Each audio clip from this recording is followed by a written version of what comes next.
What is up, traders? My name is Heath and this is Trade Talk. So we're going to start on the video. This is the third installment of the strategy series. This video is going to be support and resistance. Now there are several different ways that you can draw support and resistance, and basically the traditional style would be you just find an area on the chart that has multiple interactions. For instance, you had a touch here and then here, and so on and so forth. You can see, so that would be like your traditional style support and resistance. And then basically you would find, like, for instance, this level here, because you got multiple touches. You got a touch there, there, and then there. So that's your basic support and resistance, the traditional style. So, but the way that I draw support and resistance is I use the last out closing candle's closing price for resistance, and for support I use the last bearish candle's closing price. All right, so let's get rid of these lines and I will go show you what I'm talking about. So when drawing support and resistance levels, I recommend that you use a weekly and or daily or a 3-day, you know what I mean? Because the weekly level is going to hold the most weight. So like a weekly level of support is going to hold on a weekly time frame better, and a daily for a daily, so on and so forth. So first and foremost, this is the first candle that I see, right? It's a last bullish up close candle. I just tack it to the close of this candle. All right. So if I scroll, well, let me see. If I put my my cursor on the candle, if you look up here at the closing price, it gives you a closing price of 1.19046. And then if you look over here, you can see the line 1.19046. All right, so that's the way I draw my support and resistance line. Now, I know that this is resistance. It is not subjective. I know it is the closing price of this candle. And what I also know is I also know that no weekly candle was able to close above that level, right? Not one, until you got to this candle here. And this candle here broke out above it and closed way above it on a nice strong bullish tone. So that is your resistance level getting taken out on a weekly closing basis. All right, and the same goes for your support. So down here would be your support level, all right, because it's the last bearish candle. This is the closing price of that bearish candle, and you can see when we traded back down into it, we could not close below it. Even when we traded below it, we still could not close below the level. In fact, once we traded down into here, you know what I'm saying, we took off. So this was basically the area to look to get long on this asset. And older levels will work too. Like as of right now, you can clearly see that this last price, even though you broke out here, you came back and you are retesting it currently as support.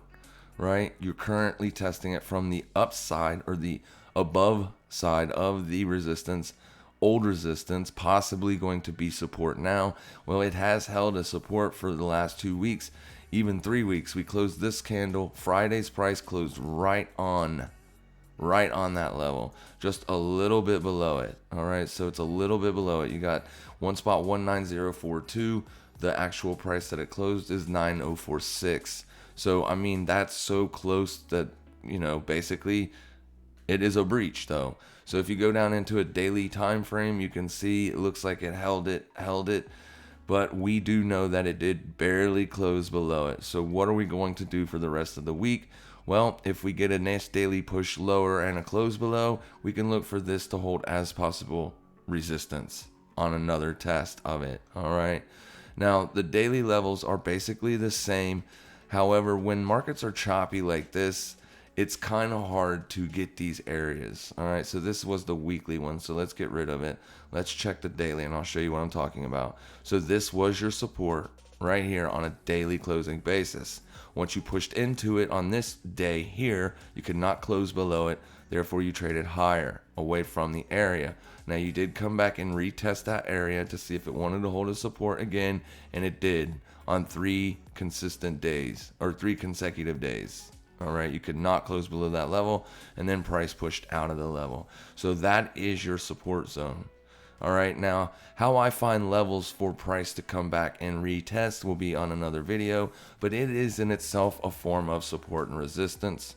All right, but we use it. It's basically It's basically two different levels, but I call them the same thing. I mean, it's support and resistance is what it is, but I will explain further in depth what I'm looking for when I'm looking for possible trade entries. This video is just basically talking about support and resistance.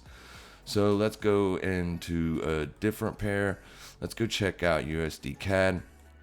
Now I already have a resistance level drawn in up here, and you can see that basically I was looking for price when it pushed up here. I was looking for it to actually test that level, but you did not test that level, as it seems as if though this resistance level held. Now it's below this resistance level, but it is still a resistance level because it's the last bullish closing price. All right, and you can see that when price traded back up into that level, it was unable to close above, therefore could have gave you a bias in order to look for a trading directional decision, basically. So that is basically it in a nutshell. Now the other form of support and resistance, the traditional style support and resistance levels, in my opinion, can be a little bit subjective. They do work. They do work. I'm not saying that they don't work, but they can be subjective, as if a new trader doesn't really fully understand the concept of support and resistance, they will not be able to draw them the correct way. And then therefore, what they think may be support or what they think may be resistance may not be at all. But with the way that I draw support and resistance levels, for 100% fact that it is set in stone. It is a data point. It is the closing price of a daily bullish candle or the closing price of a weekly bullish candle. There's nothing subjective about it. That is the last place that it closed. And until you get a closure above that level, that will be your resistance level. All right, and it's not subjective. Now, trend lines are another thing that can be subjective when drawn out. All right, and many people like to choose different ways to draw trend lines.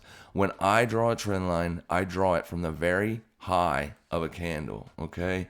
Very high. So I just get the magnet tool right here, click it, drop that on there, and then I find another area to tack it to. So right there, boom, now we have two touches of a trend line. So if price ever trades back up into this area and then closes above it, we can consider that a breakout. And it's not subjective because we take in the trend line from the highest points of the descending channel. So if you do get a daily closure or breakout, that is considered consistent with a breakout.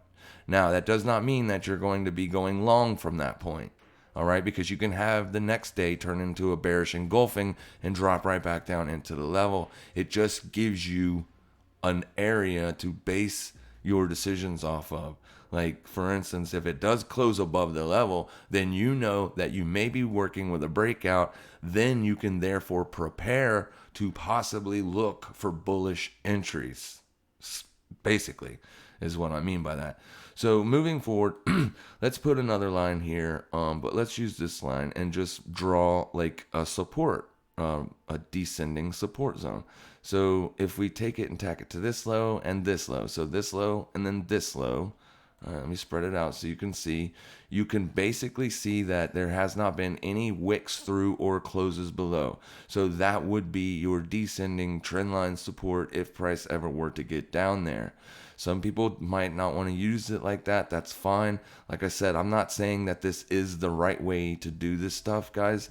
You can do it however you want to do it. This is just the way that I do it. All right. And I'm just giving you basically my advice from how I view these things. So you can clearly see that if we use this low here and then we bring it over here and tack it to this low here, all the wicks remain inside except for this one, but it did close above. Right here is when you first get your break to the downside of this trend line. So breakout traders would be considering this a breakout and they would be getting short on a retest of this level. That's not how I trade. All right, that is not how I trade. Basically, I look for this to happen in most cases. All right, and we will discuss why I look for this to happen in most cases moving forward into the when I start to talk about price action trading and how I pick certain levels and when I'm talking about running stops and liquidity and all that stuff. So those videos will be further on into the future. So the first 3 videos are basically just to give you a base, a foundation, so that way you can go ahead and start practicing with your little playback tool on, or your bar replay tool on TradingView. and start to see how price reacts around those levels. All right, so until the next time, guys, make sure you trade safe, trade smart. Happy trading, everybody.